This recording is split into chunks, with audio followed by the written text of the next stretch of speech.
Ya, kita akan lihat bagaimana bentuk tabelnya. Jadi tabelnya ini mirip dengan tabel T. Nanti tabelnya saya share juga di grup. Jadi ini adalah untuk ini kurvanya yang tadi ya. Kemudian yang di atas ini 0,995, 0,99 dan seterusnya ini 0,1, 0,05. Ini adalah alfa.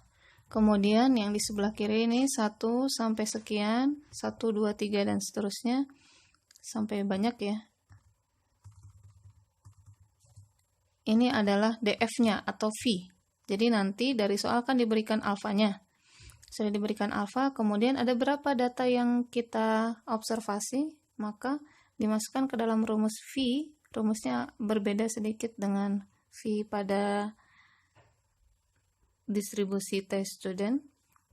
Nanti ada rumusnya, kemudian cari alfanya berapa, DF-nya berapa, cari di tengah-tengah ini. Seperti itu ya. Misalnya alfanya 0,05, kemudian DF-nya adalah 5.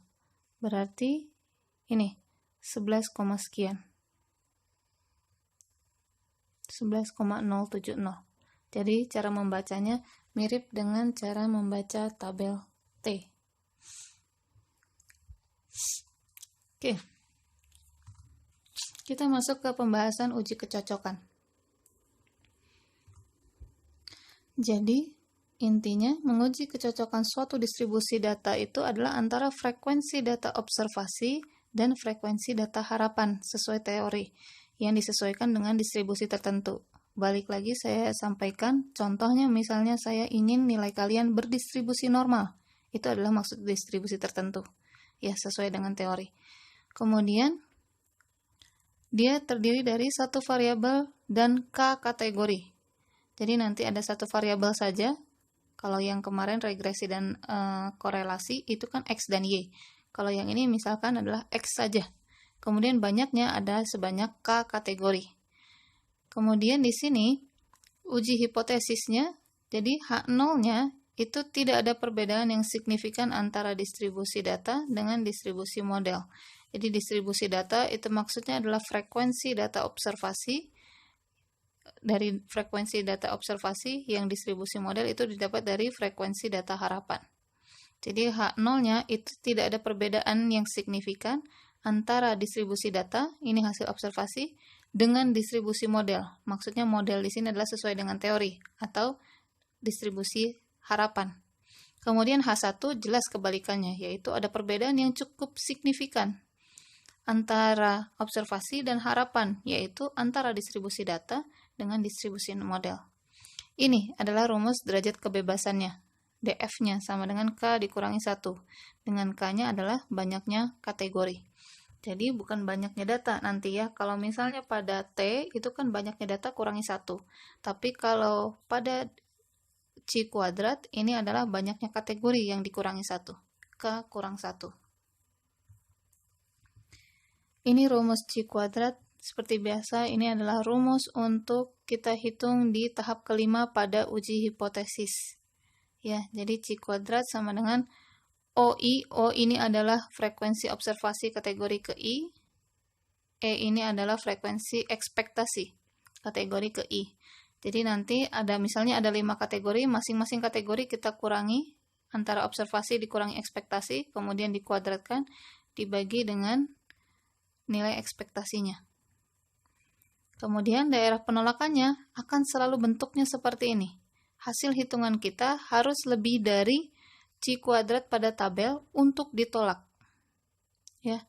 Jadi akan selalu lebih dari. Ini mirip dengan ANOVA ya. Kalau yang ANOVA kan distribusi F, itu daerah penolakannya selalu lebih dari. Ini juga sama. Uji C kuadrat untuk yang kecocokan, itu selalu hasil hitung kita lebih dari hasil tabel untuk ditolak, untuk masuk daerah penolakan. Contohnya ini. Sebuah distribusi alat penggilingan padi membagi pasar menjadi 4 wilayah. Jadi, distributor alat penggilingan padi itu memiliki pasar dibagi menjadi 4 wilayah A, B, C, dan D. Ini ya, A, B, C, D.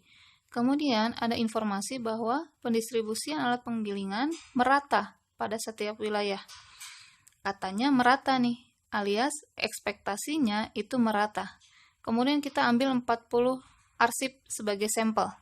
Kalau 40 berarti kalau disebut merata, dalam 40 sampel ini berarti ekspektasinya setiap wilayah itu sama-sama 10.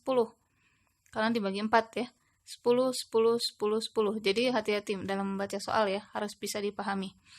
Jadi ABCD ini katanya merata ketika diambil 40 sampel, berarti masing-masing untuk yang harapannya adalah masing-masingnya adalah 10. Kemudian ternyata ketika diobservasi, data sesungguhnya adalah ini. A-nya 3, B-nya 15, wilayah C-nya ternyata 16 alat penggilingan, D-nya ternyata 6 alat penggilingan. Totalnya harus sama ya, sama dengan 40. Jadi data sampel itu totalnya harus sama dengan 40, yang ekspektasi jelas juga harus sama dengan 40. Kemudian gunakan taraf signifikan 5% untuk pengujian. Tadi untuk pengujian kita ambil H0 dan H1-nya. Yang H0-nya tidak ada perbedaan yang signifikan antara distribusi data dengan distribusi model. Jadi antara distribusi yang berdasarkan sampel ABCD ini tidak terlalu signifikan bedanya dengan distribusi harapan kita, yaitu merata. Ketika kata merata ya tinggal dibagi saja. Kalau ada 5 wilayah dari 50 ya berarti tetap 10, 10, 10, 10, 10 gitu ya. Nah dari sini kita akan menghitung menggunakan uji hipotesis dari mulai menulis H0, H1, dan seterusnya.